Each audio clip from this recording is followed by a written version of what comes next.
Hello guys, দেখতে পাচ্ছ উড়িষ্যা, এটা কুয়ার ঘাট। কুয়ার ঘাট না কি কয় এটা? কুয়ার ঘাট। কুয়া ঘাট তো না, ওই সাইডে ক্যানেলের থেকে জল আসতেছে, দিয়ে এখানে উপরে উঠে আর একজন লাভ দেওয়ার জন্য বহুত কোশিশ করতেছে।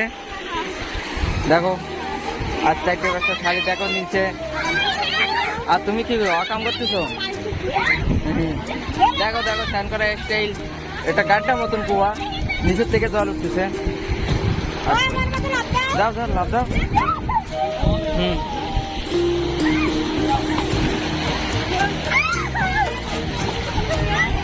তোমরা ভিডিও দেখতে থাকো। ওরে ওরে ওরে ওরে